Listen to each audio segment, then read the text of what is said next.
Our top story, ahead of the first anniversary of the Russia-Ukraine war, U.S. President Joe Biden dropped in to Kyiv today. Biden stood by Zelensky on the streets of Kyiv as sirens wailed in the background. For Ukraine, Russia, Europe and global politics, on the whole, the impact of the unannounced visit is momentous. But the surprise visit is also crucial for President Biden himself, his administration and American politics. A recent Associated Press NORC poll found that public support for U.S. aid to Ukraine is softening. Only 48% of Americans are in favor of sending more arms to Ukraine. The number came down from 60% in last May. Some Republican lawmakers have even demanded an end to what they call a blank check for the war effort. Last week, a group of Republicans even brought a Ukraine fatigue resolution in the U.S. House of Representatives. The resolution called for an immediate halt of U.S. aid to the country. Opposition to U.S. aid for Ukraine has been increasingly vocal in the U.S. in recent months. The campaign is led by Biden's rival and former U.S. President Donald Trump. Trump has repeatedly asserted that he would be able to end the conflict through negotiations. He's criticized Biden for his alleged failure in keeping Russia in check. Donald Trump has already announced his intention to run for the White House once again in 2024. But standing alongside President Zelensky in Kiev, U.S. President Joe Biden announced $500 million more in aid to Ukraine. With this, Biden reaffirmed his commitment to support Ukraine. He said will be supported by NATO for as long as it takes, despite the pressure that the Biden administration faces at home. Before his Kiev visit, Biden was not faring so well in his approval ratings, which are, of course, crucial, especially ahead of the 2024 presidential elections. AP NORC polls released these polls earlier this month, according to which Biden's approval ratings had slid. The survey showed only 22% of American adults want him to run again. Just 37% of Democrats want him to seek a second term. This despite Biden's insistence on his plans to seek re-election next year. Among other complaints against the president, most people surveyed believe that Biden's age is a liability. A majority of American adults feel the world's most powerful office is better suited for someone younger. But when 80-year-old Biden undertook an arduous 10-hour-long train journey from the Poland border to reach an active war zone, Kyiv, Biden showed his people that he's still suited for the top job, however tough it may be. But will Biden's high-stakes visit turn more U.S. voters in his support in 2024? That remains to be seen. The same church for us. Yes. Every day we have prayers here.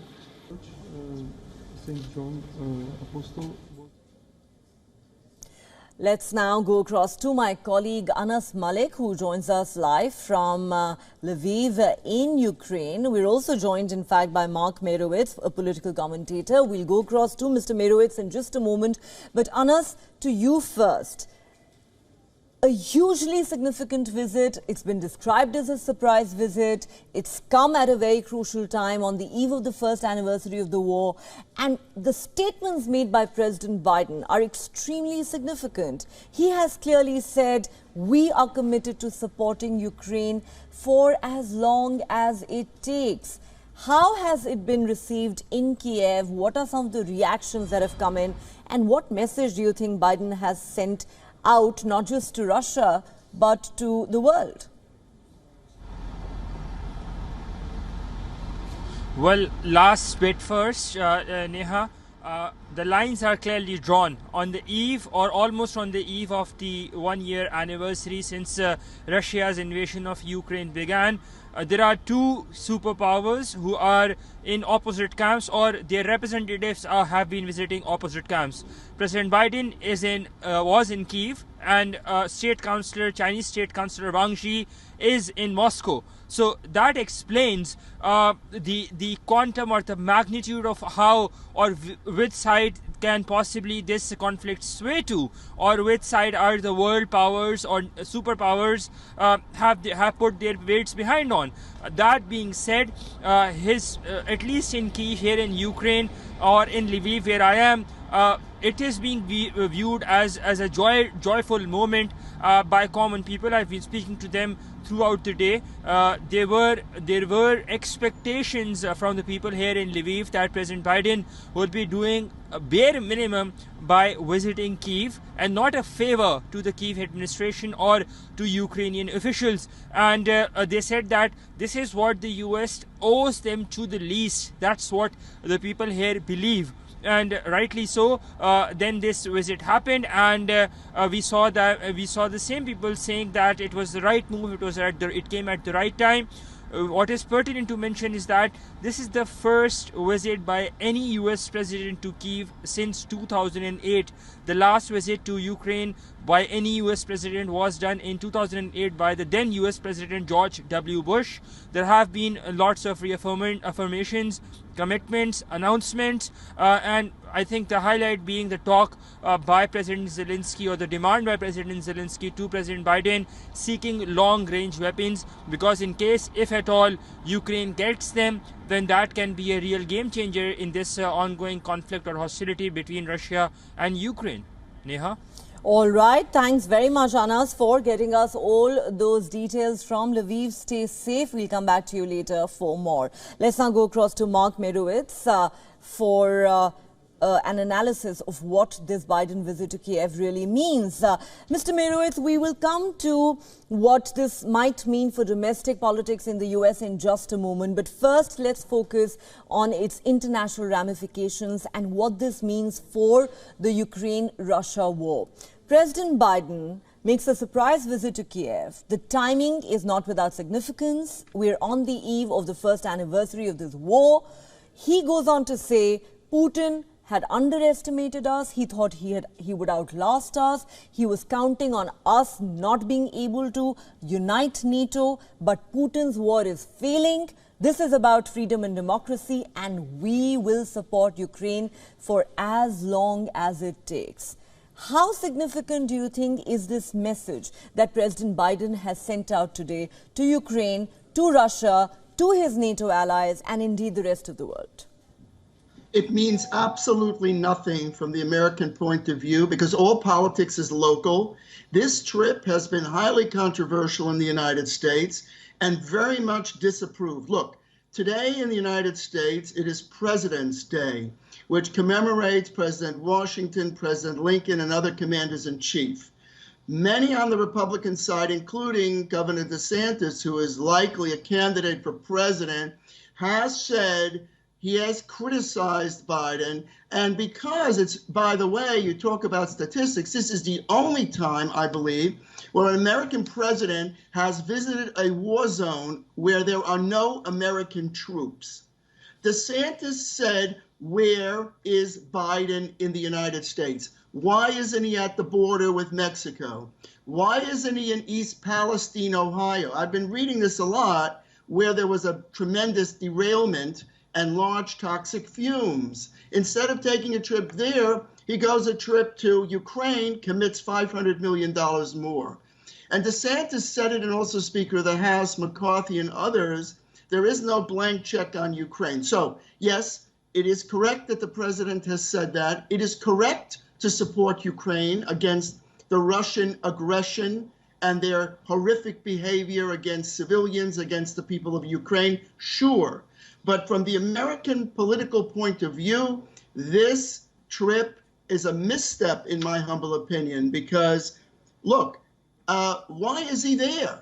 Why is he in, also as a president where there are air raids going off, why is the American president there and not on President's Day in the United States of America? I think, they tried to make, to boost him internationally and compare him, for example, to John F. Kennedy, who went to Berlin and said, "Ich bin ein Berliner," I'm a Berliner, to solidarity with the people of Berlin against the Russian embargo, or when Reagan went to the wall and said, "Mr. Gorbachev, tear down this wall." That was a tremendous act of statesmanship. But that was a world crisis and the Cold War of huge dimensions. Does the United States want to continue to this? It's going to go wherever it takes. DeSantis's point, whether it's right or wrong, is he wants to know, what is the strategic objective? Are we guys going to continue to pour millions and millions of dollars and $500 million into this? And it's not that I personally support and love the people of Ukraine, but America is not prepared for what Biden did here today. I'm sorry. Okay, you have very, very strong views on this. You were saying that this is a rather unpopular visit as far as Americans are concerned. They disapprove of it. I will just play the devil's advocate and make one remark before I move on to my next question, that, some might argue that it is important for Biden and America to continue to show solidarity with Ukraine, because Ukraine is, in fact, not my opinion, but many say Ukraine is fighting America's war with Putin. Ukraine is fighting NATO's war with Putin. But keeping that aside, since we are talking about what this means domestically for Biden, his approval ratings have not been great in the recent past. Concerns are being raised about his age. Some saying he's way too old to seek re-election. Some have said that this visit to Kyiv may actually give him a bump in his approval ratings. You don't agree with that at all? You believe that support for American aid to Ukraine is constantly dwindling in the United States? Look, Americans have a very short attention span for foreign wars and do not support it. We had the same issue in Vietnam, and there we had American troops committed. Afghanistan, Biden pulled out of, and that was just a disaster. His foreign policy, and here's my question that I'm asking is, what happens if China invades Taiwan and there's a war there? Is Biden going to go to Taiwan and stand there and say, I'm going to do whatever it takes? There is a point where United States foreign policy has to be very, very appropriate and very strategic. That's DeSantis's point. I'm not saying I agree that this is wrong or right. The point is, the American political system and the American people have very short focus. And they see this thing going on and on and on, and they see Russia committing and continuing to commit troops and to continue to fight a war that the Ukrainians have been enormously courageous in fighting against them. But again, this was, not to repeat DeSantis, he says he doesn't want proxy wars. In other words, your point is Ukrainians are fighting, in effect, a proxy war on behalf of the United States against Russia. That cannot be the case. The United States cannot fight proxy wars against Russia. We cannot escalate wars and conflicts with Russia. And the conflict in Ukraine needs to come to a conclusion. It's not just Americans thinking this. I assure you, Europeans are thinking this as well, and others around the world are wondering, how long is this going to go on? Now, about the bump that you mentioned in Biden's popularity, it does show presidential prestige. It's a nice optic, a nice photo op to show Biden walking in Kyiv with Zelensky. And walking with Zelensky, to be very candid, is always a good thing, because Zelensky is the master of public relations. He is the photo op guy. So the truth You're not a Zelensky fan, I can tell. You're not a Zelensky fan. No, he's Time Person of the Year. No, the guy is brilliant. The Zelensky, when he spoke to the British Parliament, when he spoke to the American Congress, he said exactly the right words. He reminded these people around the world of the stake of what happens when you lose your freedom and your liberty. That was his point. And that is a very appropriate point, because what Russia did and what they're doing is not only 100% wrong, it's 10,000% wrong. There's no justification for it. So at the end of the day, how do we fight Russia? Biden's trying his best, and he's trying to get a bump. He's going to look good, but will this last? Will this last, and will it help his 2024 re-election bid is a different question altogether. But really, we'll have to wait and see how this plays out in the days and weeks ahead as far as his approval ratings back home go. But certainly, he has sent a very important message to the international community today by expressing further solidarity and offering so much more support to Ukraine today. On that note, thanks very much, Mark Merowitz. Always a pleasure talking to you. Thank you.